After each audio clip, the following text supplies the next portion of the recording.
اللہ اکبر۔ اب بندہ مومن جب کھڑا ہوتا ہے نماز کے لیے، رسول اللہ صلی اللہ علیہ وسلم نے فرمایا کہ گناہوں کی گٹھڑی اس کے سر پر لدی ہوتی ہے، یعنی اس کے نے جو بھی کوئی گناہ کیے ہیں، برے اعمال کیے ہیں، اس کے ساتھ جڑے ہوئے ہیں۔ اب وہ جیسے ہی اللہ سبحانہ و تعالیٰ کے فرمان کے مطابق اس کی حمد بیان کرتا ہے، اس کی تسبیح بیان کرتا ہے، اور جس طرح اس نے اس بندے کو دعائیں سکھلائی ہیں اس طرح وہ دعائیں مانگتا ہے، تو حضور فرماتے ہیں کہ جب وہ سلام پھیرتا ہے تو گناہوں سے پاک ہو چکا ہوتا ہے۔ وہ جو لتھڑا ہوا انسان ہوتا ہے گناہوں سے، نماز پڑھنے کے بعد پاک صاف ہو جاتا ہے۔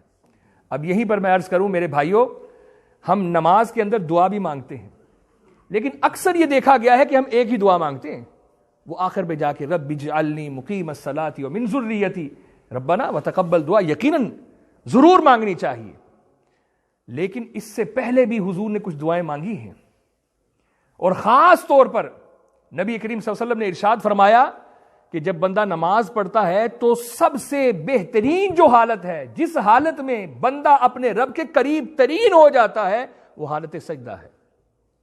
سجدے کے اندر انسان اپنے مالک کے قریب ترین ہو جاتا ہے، تو اس قرب کے اندر انسان کو چاہیے جہاں سبحان ربی الاعلیٰ کہے وہیں پر دعا بھی مانگے، اور وہ دعا بھی سکھائی گئی ہے، اللہم اغفر لی وارحمنی واہدنی وعافنی وارزقنی۔ یہ 4-5 الفاظ ہیں اور انتہائی بہترین الفاظ ہیں۔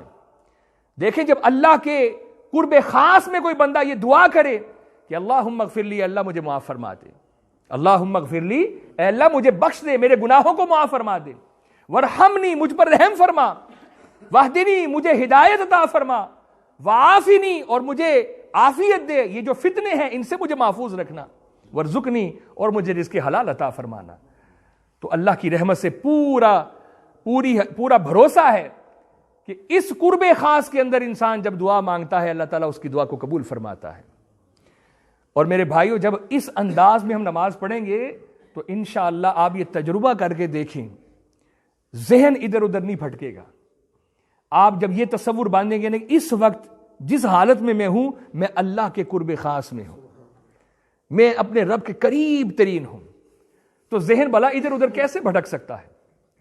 اور جب بندہ دعا کر رہا ہو اور وہ جو دعا کر رہا ہے اس کا معنی، اس کے مفہوم کو بھی وہ جانتا ہے، تو پھر یہ کیسے ہو سکتا ہے ذہن اس کا منتشر ہو؟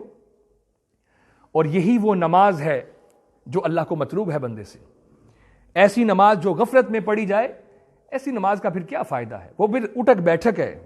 نماز وہی ہے جو پوری توجہ کے ساتھ پڑھی جائے، یہ سوچ اور سمجھ کے ساتھ پڑھی جائے کہ نماز ایک ایسا طریقہ ہے جس سے میں اپنے رب سے ملاقات کر رہا ہوں۔ اور جب کسی بادشاہ سے ملاقات کی جاتی ہے تو غفلت سے ملاقات نہیں ہوتی، پورے ہوش سے ملاقات ہوتی ہے۔